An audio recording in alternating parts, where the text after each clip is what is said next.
Baiklah, sebelumnya saya ucapkan dulu Assalamualaikum warahmatullahi wabarakatuh. Kita masuk kuliah statistika 2 pertemuan kelima ya. Jadi kita sudah di minggu kelima. Saya lanjutkan uji hipotesis untuk menguji proporsi. Ya, minggu lalu saya sudah menjelaskan tentang uji proporsi ini didasarkan pada distribusi binomial, di mana P itu adalah proporsi sukses. Ya. Jadi X di sini itu adalah banyaknya sukses, N ini ukuran sampelnya. Ya, saya ambil gambaran, misalkan diambil sampel 100, gitu. X misalkan banyaknya sukses ini adalah yang menyukai produk tertentu. Ternyata yang menyukai produk tertentu tadi sebanyak 70. Berarti penduga proporsi suksesnya adalah proporsi yang menyukai produk tertentu tadi adalah 70/100 atau 0,7 ya. Intinya seperti itulah uji proporsi ya. Kalau yang kedua ini terkait dengan dua populasi, kita ingin bandingkan proporsinya sama atau lebih kecil. Atau mungkin lebih besar, atau mungkin tidak sama dengan. Ya. Cara ngitungnya sudah cukup jelas ini. P1 topi itu adalah X1/N1. Ini berhubungan dengan sampel pertama, yang sukses sebanyak X1. Kalau P2 topi, X2/N2. Sampelnya berukuran N2, diperoleh sukses sebanyak X2. Kalau P topi gabungan, banyaknya sukses dari sampel 1, ditambah banyaknya sukses dari sampel kedua, dibagi total sampel. Lagi topi itu adalah 1 kurangi P topi. Ya, dari sini sudah bisa dihitung statistik ujinya atau set hitungnya. Ya. Lihat daerah kritis tidak berubah sama sekali.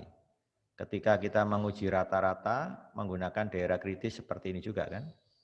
Untuk proporsi juga sama, karena didasarkan distribusi normal baku. Ya. Oke, sekarang bagaimana penerapannya? Saya ambil contoh, suatu obat penenang ketegangan saraf diduga hanya 60% efektif. Ini yang sudah obat yang sudah beredar di pasar ya. Efektifnya itu hanya 60% atau 0,6. Seorang peneliti bermaksud melakukan percobaan obat penenang jenis baru. Nah, ini orang farmasi biasanya pekerjaannya seperti ini. Dengan memberikan kepada 100 orang dewasa penderita ketegangan saraf yang dipilih secara acak, ya, 100 orang tadi, dikasih obat penenang jenis baru, ternyata 70% efektif. Nah, apakah ini menunjukkan bahwa obat penenang jenis baru ini lebih efektif dibanding yang sudah beredar di pasar? Intinya seperti itu. Berarti kalau kita menghadapi kasus gini adalah menguji proporsi. Ya, bukan rata-rata.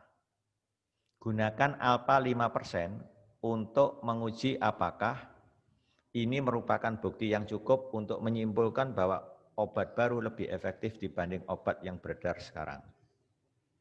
Nah, yang beredar di pasar maksudnya ya. Ya oke, ini sudah cukup jelas. Jadi kalau kita lihat X-nya di sini 70% dari 100 berarti X-nya 70. N-nya 100. Nah, P topinya nanti ketemu 0,7 ya. Langsung aja kita tuliskan dulu hipotesisnya. Karena ini saya menggunakan simbol, maka P-nya harus saya jelaskan dulu. P itu apa? Proporsi obat baru dapat menenangkan ketegangan saraf. Sesungguhnya. Ya. Hipotesisnya seperti ini. Kenapa harus lebih besar? Kok gak lebih kecil? Ya, logikanya kalau daya sembuhnya atau tingkat efektivitas obat lama itu hanya 0,6, berarti harapan kita yang obat baru kan harus lebih dari 0,6. Enggak mungkin kurang. Ya. Karena buktinya dari sampel ternyata 70% kan? 70% kan 0,7. Itu jelas lebih besar dari 0,6. Itu ya cara menulis hipotesis. Jadi nanti kalau tolak H0, berarti yang dipakai adalah H1, berarti obat baru lebih efektif. Ya. Dengan menggunakan alfa 5%, maka diperoleh set tabel. Ingat, ini ujinya satu arah sebelah kanan, berarti pakai set alfa. Alfanya 5%. Ya. Ini kalau Anda baca di tabel normal baku, berarti harus dikomplement dulu. Komplemennya 0,05 itu adalah 0,95. Ini berhubungan dengan peluang kan? 1 kurangi 0,05 adalah 0,95. Nanti Anda cari nilai 0,95, tinggal tarik baris, kolom. Nanti barisnya akan menunjuk angka 1,6, kolomnya 0,04. Nah, di situ ada angka 0,95. Nah, inilah titik kritisnya. Karena ujinya satu arah sebelah kanan, maka daerah kritisnya set lebih besar set alfa. Jadi set lebih besar ini. Jadi nanti daerah kritisnya H0 ditolak jika set lebih besar dari 1,64. Ya, jadi kalau Anda nulis daerah kritis, saya sarankan tambahkan kalimat H0 ditolak. Karena daerah kritis itu berhubungan erat dengan H0 ditolak, bukan H0 diterima. Ya. Ya, ini kalau nulis harus lengkap ini. Jangan sampai ada yang nulis daerah kritisnya set sama dengan 1,64. Saya pernah ngoreksi itu masih ada mahasiswa yang menjawab seperti itu. Nah, ini fatal ini. Masa daerah kritis berupa titik? Kan nggak kelihatan arsirannya nanti. Ya. Jadi berupa daerah luasan gitu ya. Sudah. Statistik ujinya kita hitung sekarang. Rumusnya kan ini. Ya, lihat ini rumusnya. Ya kan? Pakai rumus ini. Ya, oke. Dimasukkan, P topinya tadi adalah 0,7, P0 itu adalah proporsi yang diuji, 0,6. Ya, selalu dihitung di bawah 0 ya, kalau statistik uji. Dibagi P0-nya adalah 0,6, berarti Q0-nya jadi 0,4. 1 kurangi P0 ya, per N-nya tadi 100. Ternyata nilai set hitungnya 2,04. Keputusannya menolak H0. Kenapa? Karena nilai set hitung kita memenuhi daerah kritis. 2,04 jelas lebih besar 1,64. Ya, jadi kalau nulis keputusan seperti ini. Jangan cuma menolak H0 gitu toh, nggak ada alasan. Nilainya dikurangi 50%. Ya. Jadi menolak H0 karena nilai set lebih dari atau memenuhi daerah kritis gitu aja sudah boleh. Ya. Nah, kesimpulannya apa? Karena menolak H0 berarti yang dipakai adalah H1. Yang maknanya tidak lain, proporsi obat baru lebih dari 60%. Berarti obat baru lebih efektif atau lebih manjur. Nah, seperti itu ya. Nah, nanti contoh 8 sekarang. Survei tentang status gizi balita dilakukan pada 2 desa. Ada desa Sukodono, ada desa Balungbendo. Nah, Sidoarjo ini ya, di Kabupaten Sidoarjo tahun 2018. Hasil survei ditemukan bahwa dari 100 bayi baru lahir di desa Sukodono, terdapat 8 bayi dengan berat badan lahir rendah. Nah, sedangkan di desa Balungbendo, dari 90 bayi baru lahir, terdapat 18 bayi dengan berat badan lahir rendah.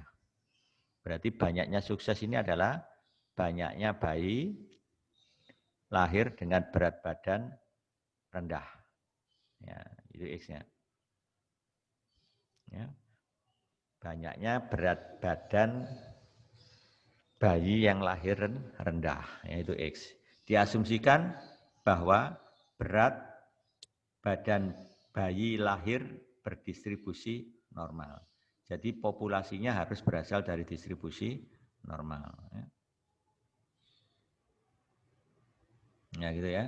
Gunakan alfa 5% untuk menguji apakah proporsi bayi lahir rendah di desa Balungbendo, nah ini saya anggap sebagai Balungbendo ini yang berindeks 1 nanti, lebih tinggi dibanding desa Sukodono. Yaitu yang Sukodono saya kasih indeks 2. Ini untuk memudahkan penulisan hipotesis. Ya. Nah ini sudah cukup jelas ceritanya. Berarti di sini nanti kalau lihat pertanyaannya seperti ini, Balungbendo dibandingkan terhadap Sukodono kan, berarti nanti kita mengarah N1-nya yang Balungbendo. Jadi N1-nya 90, X1-nya 18. Gitu. Berarti N2-nya 100, X2-nya 8. Ya, begitu. Ya, kita lihat. Pertama, rumuskan hipotesisnya. Nah, ini perumusannya saya menggunakan selisih. Terserah, Anda P1 dimisalkan sendiri, P2 sendiri juga boleh ya. P1 min P2 adalah selisih proporsi bayi lahir rendah di desa Balung Bendo dan desa Sukodono sesungguhnya. Jadi ini Balung Bendo, Sukodono, gitu ya. Harus seragam dengan hipotesisnya. H0-nya P1 sama dengan P2. H1-nya P1 lebih besar dari P2. Karena tadi dikatakan lebih tinggi kan. Proporsi bayi yang lahir rendah, berat badan lahir rendah itu lebih tinggi di Balung Bendo kan. Dibanding Sukodono. Kan berarti nulisnya harus begini ya satunya. Lihat pertanyaannya, lebih tinggi. Ya, proporsi bayi lahir rendah di desa Balung Bendo lebih tinggi dibanding Sukodono. Dengan ini saya sudah tahu bahwa tempatnya ini adalah H1. P1 lebih besar dari P2. Nah, sudah. Ini yang hipotesisnya sudah. Sekarang tinggal buat daerah kritis dengan alfa 5%. Statistik ujinya pakai set. Berarti cari dulu set tabel. Set 0,05 sudah kita temukan di tabel normal baku 1,64. Berarti daerah kritisnya H0 ditolak jika set lebih dari 1,64. Jangan lupa ini ujinya satu arah sebelah kanan. Lebih dari kan? Jadi ini set lebih dari 1,64. Ini daerah kritisnya. Ya, H0 ditolak jika set lebih dari 1,64. Nah, kita cek sekarang penduga untuk P1 dan P2 masing-masing ini. Ya, P1 topi 18/90 atau 0,2. P2 topi 8/100 nilainya 0,08. Ya, gitu. Sekarang kita hitung P topinya, ini yang digabung, penduga proporsi gabungan ini. X1 plus X2 bagi N1 plus N2 ketemu 0, nih. Tolong kalau menulis ini jangan dibulatkan 0,1. Nanti fatal pengaruhnya terhadap set. Nih lihat, saya ambil 6 desimal. Ya. Pembulatan itu boleh dilakukan di akhir. Boleh, ambil 2 desimal atau 3 terserah. Ya, terserah Anda. Yang penting jangan dipotong di sini. Ya. Saya sudah ingatkan berkali-kali, kalau ngitung itu jangan dibulatkan di sini, nggak boleh. Sini aja. Ya, secara sama Q topinya ketemu 1 min P topi. Ya. Nah, kalau ini saya bulatkan, tapi sebenarnya lengkapnya ya ini. Ya. 1 kurangi ini gitu aja lah. Ini maksud saya supaya ditayangkan ini cukup gitu lah ya. Cukup. Ya, sudah ini Q topinya, masukkan ke rumus, jangan lupa tulis rumus dulu, masukkan komponennya, baru dihitung hasilnya. Ya. Sudah. Sekarang kita lihat keputusannya, ternyata menolak H0. Kenapa? Karena nilai set hitung 2,4 ini memenuhi daerah kritis. Daerah kritisnya tadi kan apa? Set lebih dari kan 1,64. Kan berarti 2,4 lebih dari 1,64. Berarti memenuhi daerah kritis. Ya, lihat ini. Nah ini kan 2,64 memenuhi ini. Nah, karena menolak H0 berarti yang dipakai H1. Jadi memang benar bahwa proporsi bayi lahir rendah di desa Balung Bendo lebih tinggi dibanding desa Sukodono. Ya, seperti itu. Ya. Ini untuk uji proporsi. Untuk secara sama nanti silakan dicoba soal 3. Ya. Ini gampang ini ya. Saya kasih garis besarnya aja. Suatu perusahaan TV menyatakan bahwa 70% TV di kota A berasal dari perusahaan tersebut. Ya. Dia mengatakan 70% TV di kota A ya, itu 70%-nya adalah berasal dari perusahaan TV itu. Jadi belinya di situ. Ya. Apakah Anda setuju dengan pernyataan itu? Bila sampel acak ya, TV di kota A menunjukkan 8 dari 15 TV berasal dari perusahaan tadi. Ya, ini disurvei dari 15 TV yang diamati, ternyata 8 itu berasal dari perusahaan itu. Nah, benar enggak itu pernyataan perusahaan tadi? Ya, bahwa 70% TV di kota A berasal dari perusahaan tersebut. Ya. Gunakan taraf nyata 10%. Ya, berarti alfanya pakai 10%. Berarti apa H0-nya? H0-nya P sama dengan 0,7. Ya kan? H1-nya P apa? Apa ini P-nya? Tidak sama dengan 0,7. Nah, kalau perusahaan TV tadi mengatakan 70% TV di kota A, gitu, berasal dari perusahaan tersebut. Kan berarti P-nya apa? Proporsi TV yang berasal dari kota kota tersebut ya, dari perusahaan TV. Jadi P proporsi TV di kota A yang berasal dari perusahaan tersebut. Ya, sesungguhnya, gitu ya. Baru H0-nya P sama dengan 0,7. Berarti apa H1-nya P tidak sama dengan 0,7. Ya kan? Nah, terus sampelnya diambil 15, ternyata 8 berasal dari perusahaan tersebut. Kan berarti ini apa? P topinya 8/15. Jadi H0-nya nanti P sama dengan 0,7, H1-nya P tidak sama dengan 0,7. Munculnya H1 itu dari sini. Perusahaan menyatakan 70% TV di kota itu berasal dari perusahaan tersebut. Berarti kan lawannya tidak sama dengan 70%. Jadi ujinya dua arah. Ya. Silakan dicoba nanti. Nah, soal 4 seperti ini. Suatu penelitian mengenai fertilitas wanita yang telah menikah dilakukan oleh BKKBN. Ya, kesuburan ya. 2 kelompok istri yang belum punya anak, usianya 25 sampai 29 tahun, dipilih secara acak. Dan masing-masing ditanya, apakah dia nantinya merencanakan akan punya anak. Gitu. Satu kelompok dipilih dari wanita tadi, gitu, yang baru menikah kurang dari 2 tahun, nah ini populasinya, yang baru menikah kurang dari 2 tahun, dan yang lainnya dari wanita yang telah menikah lebih dari 2 tahun, jadi dipisah. Jadi wanita yang sudah menikah usianya 25 sampai 29 ini dipisah menjadi 2 kelompok. Yang menikah di bawah 2 tahun dan yang sudah menikah di atas 2 tahun. Ya. Misalkan bahwa 240 dari 300 istri yang telah menikah kurang dari 2 tahun tadi merencanakan akan punya anak kelak. Nah, ya kan? Ceritanya gitu. Kalau ini saya anggap N1-nya berarti ini 300, X1-nya 240. Sedangkan 288 dari 400 istri yang telah menikah lebih dari 2 tahun, ini kan populasi kedua ini.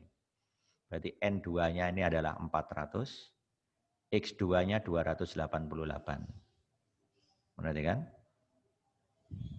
Ini merencanakan akan punya anak. Berarti apa kira-kira pemisalan kita nanti?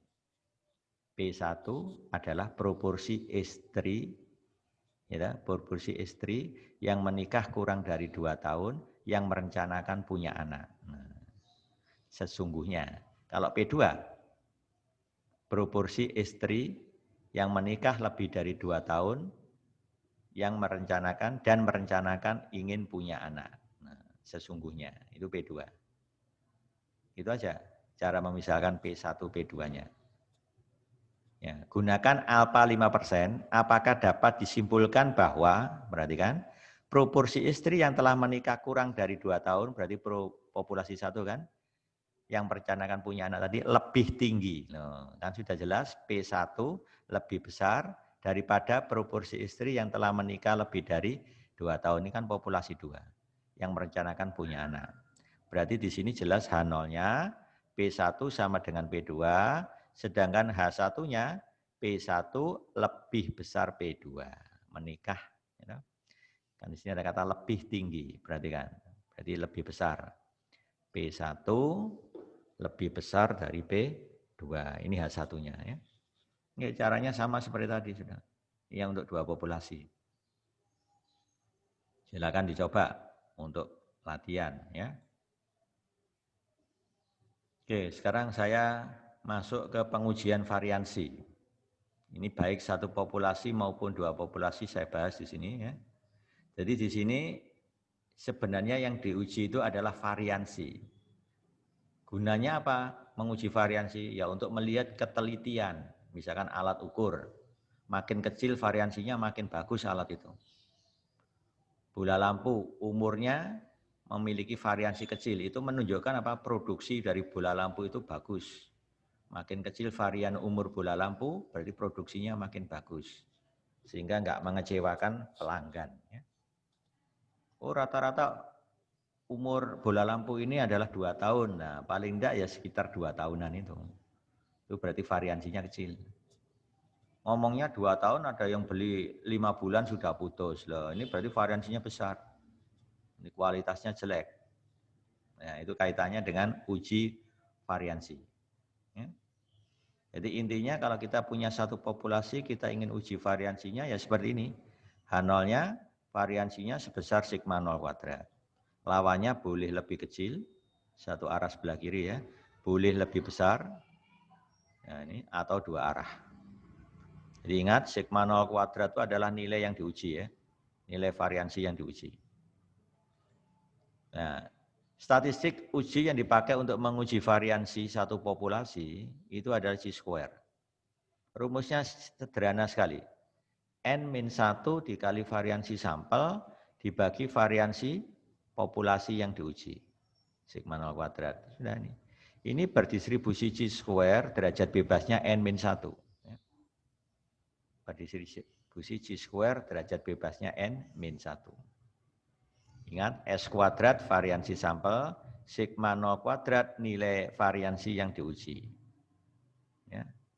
Kalau dihitung kan sederhana sekali, N-1 kali S kuadrat per sigma 0 kuadrat. Sekarang kalau kita berhadapan dengan dua populasi, berarti menulisnya begini. Variansinya sama, H1-nya bisa variansinya lebih kecil, atau lebih besar, atau tidak sama dengan. Sama prinsipnya ya. Untuk menguji kasus ini, dua populasi ini, kita pakai uji F.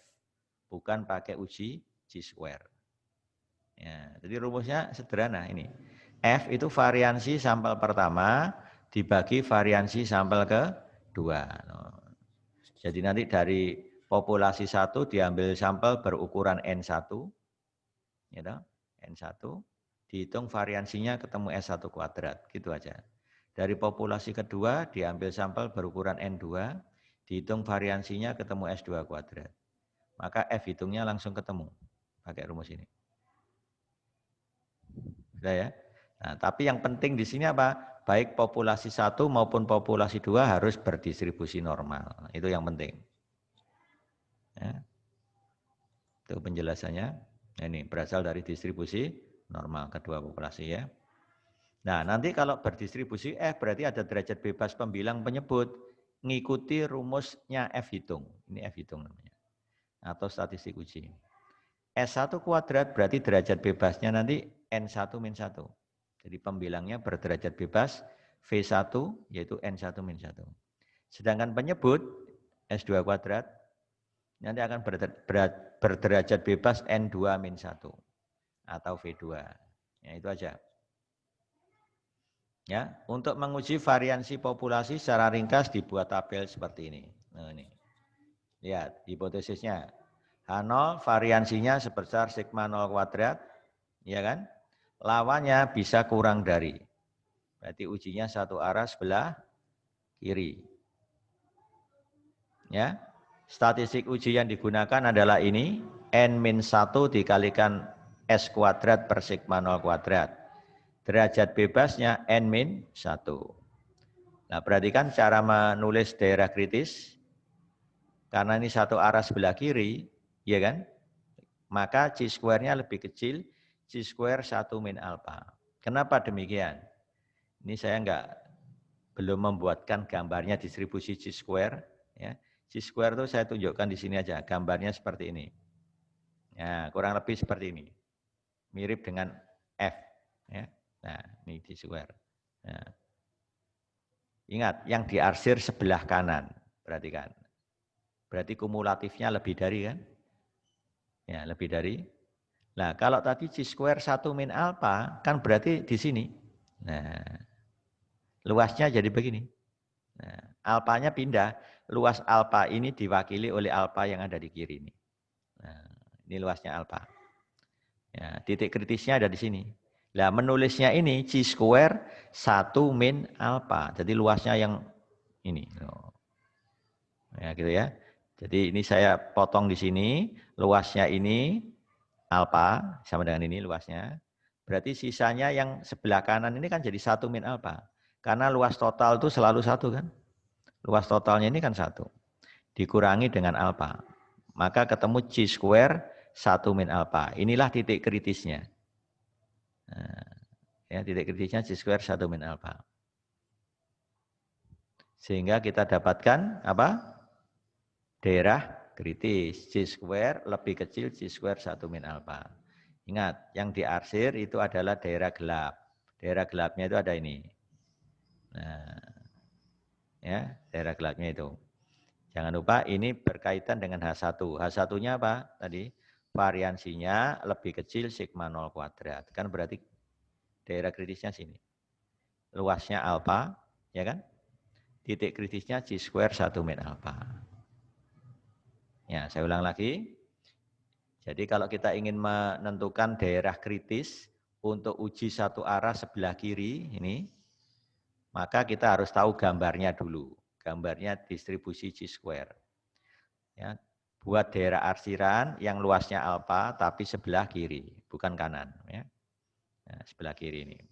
Berarti tinggal yang putih, luasnya 1 min alpha kan, maka C square-nya jadi 1 min alpha. Berarti daerah kritisnya C square lebih kecil dari C square 1 min alpha. Kan daerah gelapnya ada di sini. Ya, gitu ya. Nah, sekarang kalau uji hipotesisnya H1-nya C square lebih besar dari C square dari kok C square maaf. Kalau menguji satu arah sebelah kanan, berarti H1-nya apa? Sigma kuadrat lebih besar dari sigma 0 kuadrat. Berarti kan H1-nya sigma kuadrat lebih besar dari sigma 0 kuadrat. Gambarnya ya kayak gini, persis. Berarti ujinya satu arah sebelah kanan kan, berarti daerah gelapnya ada di kanan sekarang. Namanya daerah kritis atau daerah tolak H0. Luasnya apa? Alpha kan? Titik kritisnya jadi C square alpha. Makanya daerah kritisnya C square lebih besar dari C square alpha. Ini kalau untuk uji satu arah sebelah kanan. Oh ya, jadinya nih C square lebih besar C square alpha. Ya, begitu cara menentukan daerah kritis untuk itu. Prinsipnya sebenarnya hampir sama ketika kita menguji rata-rata maupun proporsi. Kan mengacu gambar. Cuma gambarnya enggak simetri kalau C square. Ya, yang simetri itu cuma Z sama T. Ya. Itu aja penjelasannya di situ. Prinsipnya sama ya. Nah kalau dua arah, nah berarti gambar ini tadi saya pecah jadi dua. Ini yang kanan luasnya jadi alpha per 2. Nanti yang kiri ini juga alpha per 2. Jadi nanti titik kritisnya ada dua. Yang di sini C square 1 min alpha per 2. Yang di sini C square alpha per 2. Kan luas yang diarsir hanya alpha per 2. Dari daerah kritis nanti C square kurang dari C square 1 min alpha per 2 atau C square lebih besar C square alpha per 2. Ya, begitu ya. Nanti jadi ketemu ini. Ya, itu cara menentukan daerah kritis. Ya, nanti kalau sudah terbiasa nggak perlu pakai bantuan gambar gini, bisa sudah bisa bayangkan aja nanti. Oh, apa ini ujinya satu arah sebelah mana kiri? Oh berarti C square kurang dari C square 1 min alpha. Bayangkan gambarnya tadi ya, kalau lupa ya. Nah, kalau dua populasi, statistik ujinya kan tadi sudah kita peroleh S1 kuadrat per S2 kuadrat. Ini satu apa? Arah sebelah kiri. Ya, kan mirip ya, lihat. Karena gambarnya distribusi C square sama F itu mirip gambarnya. Jadi kalau begitu tinggal ganti lambang C square dengan F, sudah. Jadi penjelasannya ya sama sudah. Cuma kalau C square hanya punya 1 derajat bebas, kalau F punya 2 derajat bebas. Jadi ada V1, V2.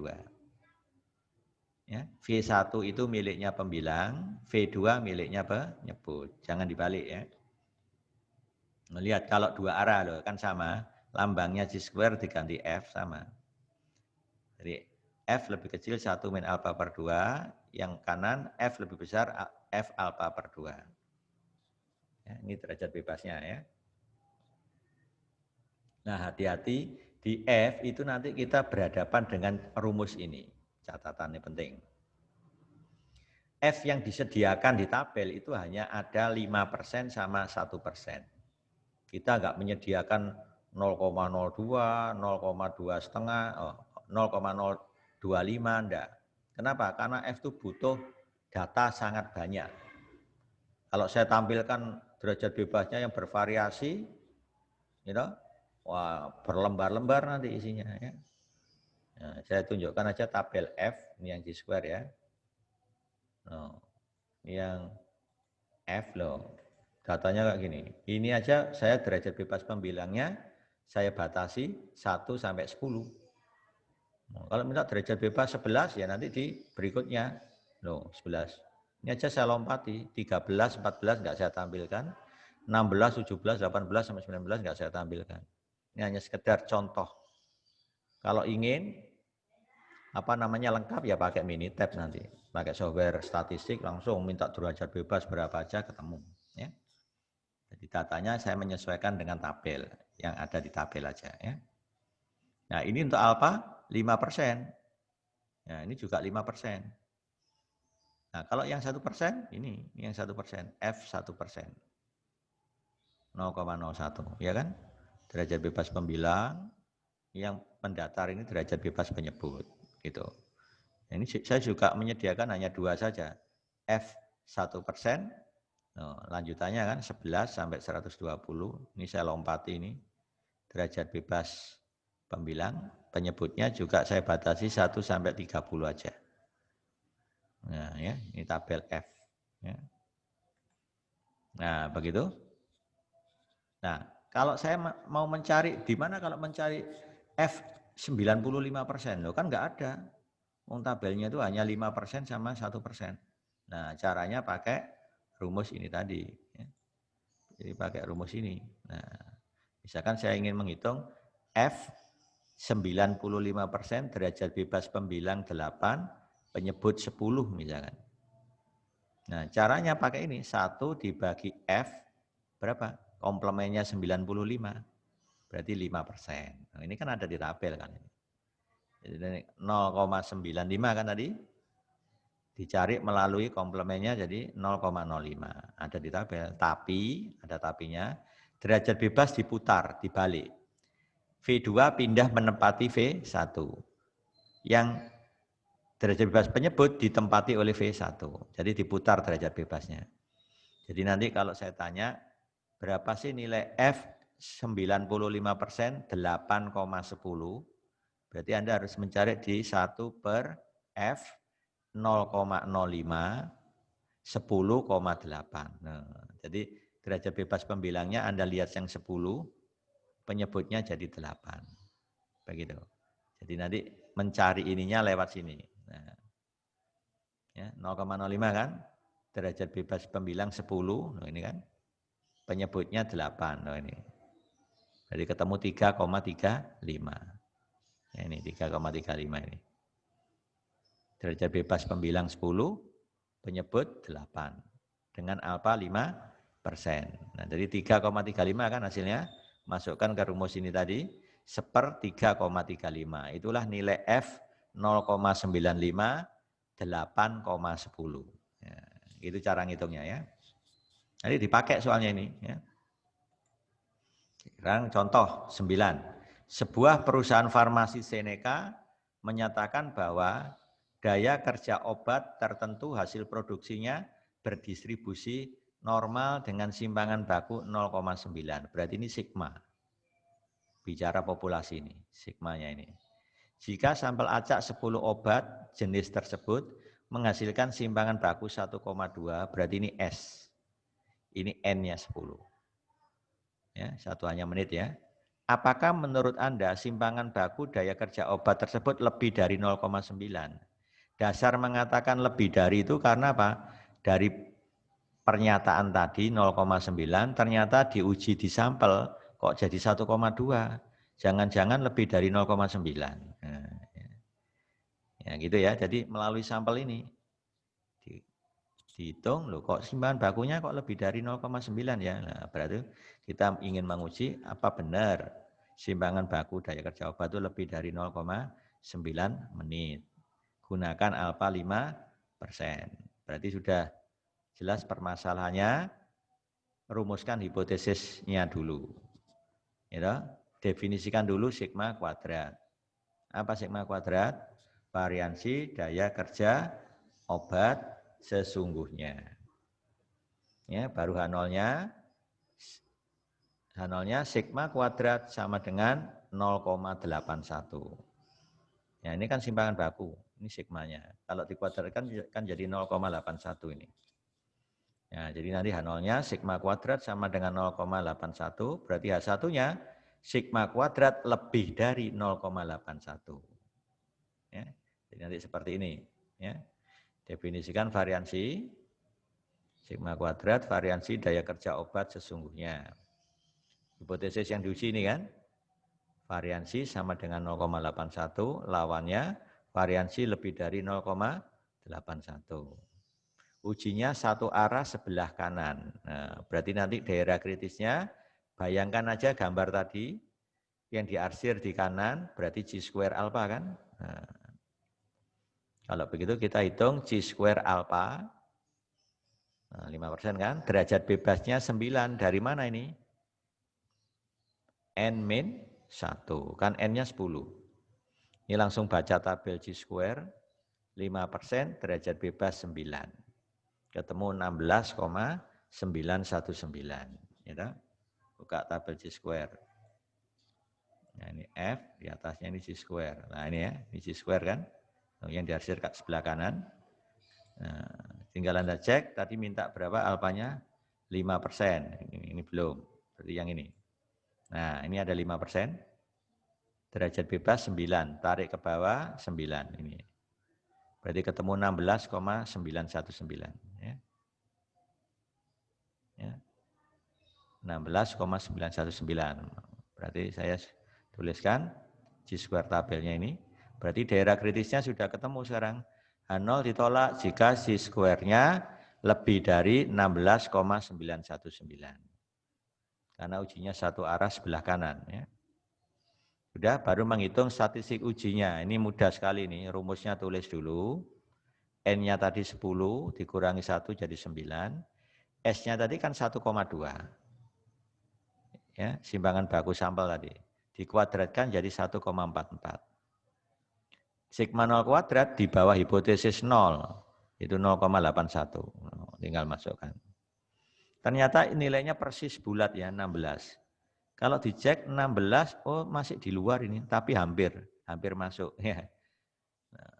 Berarti G square hitung kita ini masih di luar daerah kritis. Tidak lebih dari 16,919. Cuma sudah hampir masuk. Ya. Berarti masih apa kesimpulannya? Di luar daerah kritis berarti masuk daerah terang, berarti H0 diterima. Ya. Karena G square ini di luar daerah kritis. Kalau H0 diterima berarti apa? Simpangan baku daya kerja obat 0,9 menit. Atau variansi daya kerja obat 0,81 menit. Ya, gitu ya. Ya, seperti itulah. Ya. Contoh kasusnya ya. Nah, sekarang kita lihat contoh 10.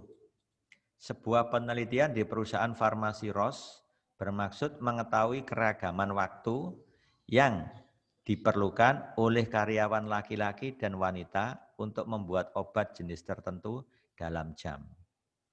Pengalaman lalu menunjukkan distribusi waktu yang diperlukan karyawan tersebut menghampiri normal. Nah, jadi ini populasinya berasal dari distribusi normal. Ya. Tetapi variansi waktu membuat obat bagi laki-laki dan wanita berbeda. Variansi waktu meracik obat untuk karyawan laki-laki dan wanita berbeda. Nah, sampel acak 11 karyawan laki-laki. Ya. Diperoleh simpangan baku 6,1. Berarti ini S-nya, ini N-nya. Tapi saya belum memberi indeks. Apakah ini N1 atau N2? Untuk tahu ini, lihat pertanyaannya. Ya, jangan ngasih indeks dulu. Yang penting kita sudah punya data N sampel ya, dan S simpangan baku sampel. Sedangkan karyawan wanita di sini ada 13. Apakah ini N2? Saya belum tahu juga. Ya, simpangan bakunya adalah S2. S2. Gunakan alfa 2%. Nah, saya tahu alfanya. Untuk menguji apakah, nah perhatikan ini. Variansi waktu membuat obat bagi karyawan laki-laki dan wanita berbeda. Nah, berarti laki-laki kasih indeks 1, wanitanya indeks 2. Berarti kita sudah tahu N1-nya 11, S1-nya 6,1. N2-nya 13, S2-nya 5,3. Alfanya 2%. Ya, jadi sudah jelas di sini H0-nya apa? Sigma 1 kuadrat, ya kan? Sama dengan sigma 2 kuadrat. Berarti H1-nya sigma 1 kuadrat tidak sama dengan sigma 2 kuadrat. Berarti kan di sini ada kata berbeda, berarti tidak sama dengan. Ya, bukan lebih besar atau lebih kecil. Nah ini proses jawabnya. Misalkan dulu sigma 1 kuadrat dan sigma 2 kuadrat masing-masing adalah variansi waktu membuat obat sesungguhnya untuk karyawan laki-laki dan wanita. Jadi yang indeks 1 laki-laki, indeks 2 wanita. Ya. Hipotesisnya jadi gini kan, nah, 2 arah jadinya. N1-nya tadi 11, S1-nya 6,1, N2 13, S2-nya 5,3. Ini dari soal tadi diketahui. Alfanya pakai 2%. Nah, karena 2 arah berarti saya butuh F alfa per 2 kan. Nah ini titik kritisnya. F alfa per 2 derajat bebas pembilang V1. V1 itu dari N1 kurangi 1. N1 kurangi 1 kan jadi 10. Penyebut ini dari N2 min 1. N2-nya tadi 13 dikurangi 1 jadi 12. Nah, berarti Anda nanti buka tabel, alfanya 5, 10% ya. Dibagi 2, 2% maaf. Alfanya 2%, dibagi 2 jadi 1%. Berarti Anda melihat di F0,01, derajat bebas pembilang 10, derajat bebas penyebut 12. Ya, kita buka tabelnya untuk F, ini masih C-square. Nah ini kan, tapi pilih yang 0,01. Nah, berarti yang ini. Nah, derajat bebas pembilang tadi berapa? 10. Nah ini kan, penyebutnya berapa tadi? 12. Ya, ini ada 12 ini. Nah, ketemu 4,3. Ya, ini yang saya blok ini.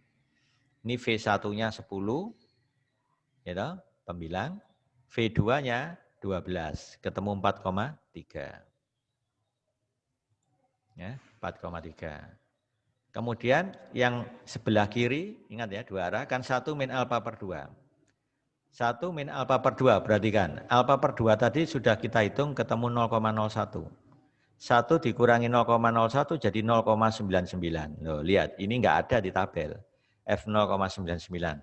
Gunakan catatan tadi. Jangan lupa derajat bebasnya adalah 10,12 kan, pembilang, penyebut.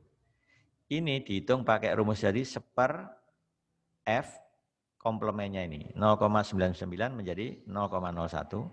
Derajat bebas dibalik 12,10. Nah, ini kalau Anda baca di tabel dengan cara yang sama tadi ketemu 4,71. Nah, 1 dibagi 4,71 ketemu 0,212. Nah, ini caranya seperti itu. Berarti daerah kritis sudah bisa dibuat. H0 ditolak jika F kurang dari F alfa per 2. F1 min alfa per 2. Derajat bebasnya 10,12. Nanti ketemu ini. Atau F lebih besar dari F alfa per 2. Ya, ini F alfa per 2. Derajat bebasnya 10,12. Jadi saya ketemu ini atau itu. Ingat daerah kritis itu komponennya juga tinggi. Anda salah menulis daerah kritis, ya biasanya akibatnya ya fatal, nilainya berkurang.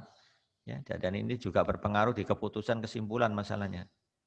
Nah, kalau F hitungnya gampang, ini hanya ngitung aja rumusnya ini. Masukkan datanya. S1 tadi 6,1 dikuadratkan. S2 5,3 dikuadratkan. Ketemu kan? Nah, ini hasilnya F hitung. Nah, keputusannya tinggal ngecek aja. F hitung kita 1,325. Kalau dimasukkan sini enggak memenuhi. Masukkan situ juga enggak memenuhi. Berarti masuk daerah terang kan? Berarti di luar daerah kritis kan? Berarti menerima 0.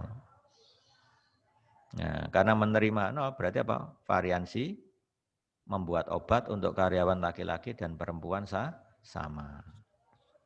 Begitulah untuk uji hipotesis ini adalah sudah selesai. Oke, saya kasih peragaan.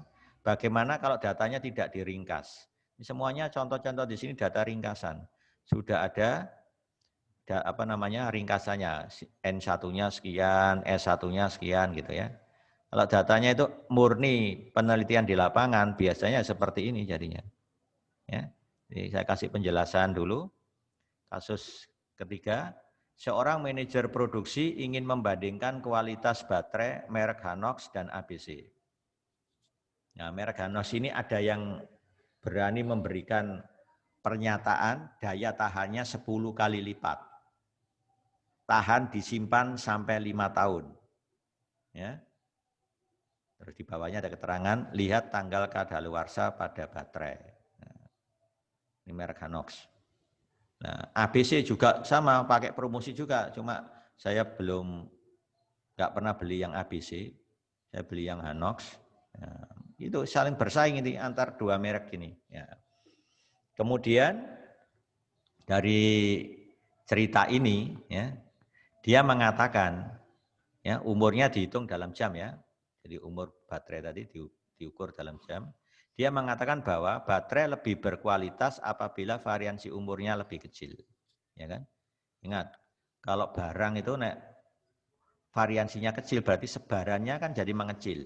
Itu berarti apa? Hampir homogen produknya. Itu berarti bagus, nggak merugikan pelanggan. Kalau variansinya besar berarti apa? Mengecewakan pelanggan ini.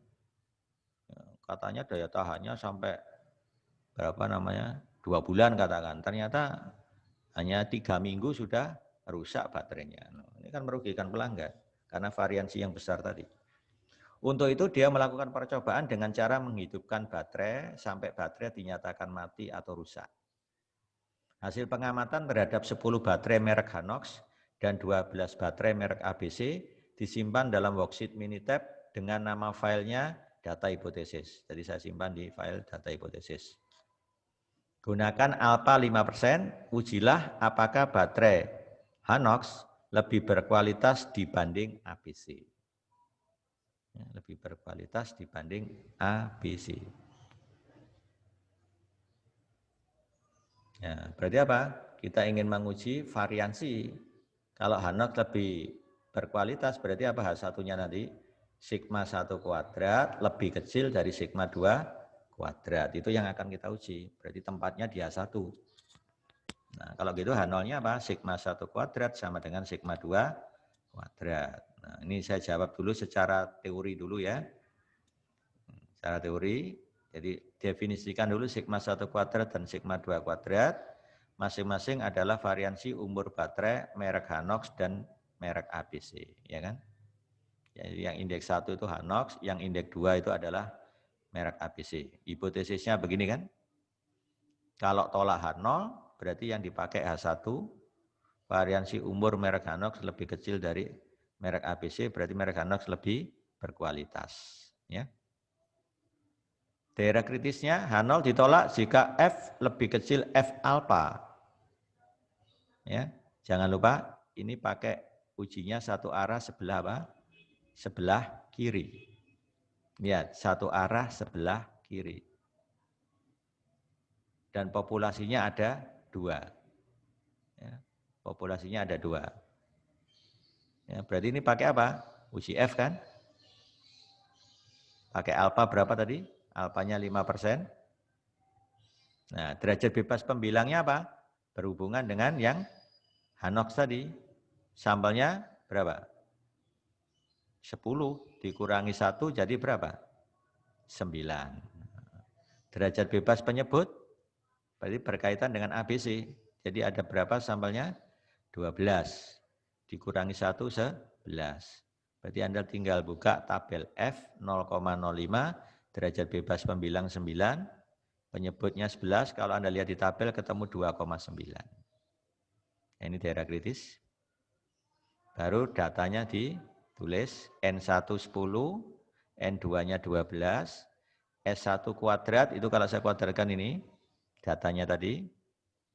Ya, variansi yang kedua ketemu ini saya hitung dengan bantuan Minitab ya. Dengan bantuan Minitab. Sehingga diperoleh nilai F hitungnya ini.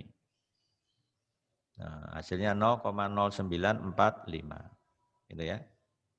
Nah, karena ini memenuhi daerah kritis, lihat, daerah kritisnya kan F kurang dari 2,9. Berarti masuk daerah gelap kan? Berarti apa? Keputusannya menolak H0. Karena nilai F hitung memenuhi daerah kritis. Kalau menolak H0 berarti ini. Nah, jadi kesimpulannya apa? Memang benar bahwa baterai merek Hanox lebih berkualitas dibanding merek A, B, C. Ya, begitulah caranya. Oke, sekarang kita peragakan dengan Minitab. Ya, perintahnya ini, kalau nggak mau lewat menu, ya langsung pakai ini diketik aja, nanti akan keluar hasil seperti ini. Ya. Nah, sekarang kita peragakan aja. Nah, ini datanya merek Hanox ABC. Merek Hanox diambil sampel 10 pengamatan, merek ABC di sini 12 pengamatan. Ya. Langsung start. Pilih basic statistik. Nah, yang dipilih 2 varian. Karena di sini membandingkan antara 2 merek. Ya. Pilih sampel in different column. Nah, di sini ada pilihan sebenarnya. Ada dalam satu kolom, in different column, gitu. Sampel standar deviasi, enggak. Sampel varian tidak. Pakai yang different column. Nah, maka akan muncul first sama second. Ya, sampel pertama, ya, diklik, nah nanti masukkan Hanox. Sampel yang kedua masukkan ABC. Jangan lupa grab kosongnya aja, nggak perlu ditampilkan, kita nggak butuh ini. Oke. Option. Nah, kita menguji dengan alpha 5%, berarti confident levelnya harus 95. Nah, ini kan 1 min alpha ini. Nah, yang diuji apa? Rasio variansi. Lah, kenapa kok rasio variansi? Nah, ini ada 2 pilihan, rasio standar deviasi atau rasio variansi. Saya pakai yang rasio variansi. Dan kenapa harus 1? Kok gak 2, 3 atau setengah dan yang lain? Nanti ada alasannya. Alternatifnya baru less than. Kalau alternatif, coba. Untuk merumuskan ini, rasio variansi kenapa dibandingkan terhadap 1 dan dia less than. Ini asalnya dari perumusan hipotesis. Ya. Coba perhatikan perumusan hipotesisnya tadi. Nah, ini dari sini. Tadi kan kita menguji ini. Kalau saya bagi kedua ruas dengan sigma 2 kuadrat, maka sama aja saya menguji H0-nya apa? Sigma 1 kuadrat dibagi sigma 2 kuadrat sama dengan 1 kan? Nah, secara sama, ini saya bagi sigma 2 kuadrat, sigma 1 kuadrat per sigma 2 kuadrat lebih kecil 1 kan? Kan berarti less than 1. Nah, jadi alasannya menggunakan 1 tadi kan ekuivalen dengan hipotesis ini. Jadi boleh Anda menulis hipotesis ini itu dengan cara kedua. Di mana? H0,2 sigma 1 kuadrat dibagi sigma 2 kuadrat sama dengan 1. Berarti H1-nya sigma 1 kuadrat dibagi sigma 2 kuadrat kurang dari 1. Nah, itu ya alasannya itu. Ya, baru oke lagi. Nah, maka hasilnya ketemu ini. Nah, F hitung yang kita hitung tadi nilainya 0,09. Lihat, kalau pakai menu, dia hanya ngambil 2 desimal. Kalau saya ngitung manual pakai bantuan Windows Session, hasilnya sampai berapa desimal tadi? Lah, sampai 4 desimal. Ini kalau dibulatkan jadi 0,09 aja, ya, gitu. Nanti, memang secara itu lebih teliti ini. Kalau pakai menu ya ditampilkan hanya 2 desimal. Ya, cuma sudah dilengkapi P-value-nya kecil kan? Kurang dari 5%, berarti apa? Tolak H0. Sama ya. Tapi kalau Anda ngerjakan di teori, ngerjakannya harus seperti yang saya terangkan ini. Jangan pakai Minitab. Minitab itu hanya alat bantu hitung aja. Ya, begitu ya. Oke, saya kira cukup. Nah, ingat, setiap kuliah ini Anda bisa mendapatkan rekamannya dalam bentuk video YouTube. Ya. Sudah saya upload di aula. Jadi nanti Anda bisa mengulang berkali-kali. Kalau kurang paham, bisa dibaca lagi, dengarkan lagi. Ya, dengan harapan, dengan cara begini Anda bisa lebih paham. Ya. Jadi enggak sekali mutar, Anda langsung paham, enggak, putar lagi, sih kurang jelas tadi yang ini, ulang lagi ya. Istilahnya di review ya, di review ulang supaya lebih lebih memahami ya. Baiklah, saya akhiri sampai di sini. Assalamualaikum warahmatullahi wabarakatuh.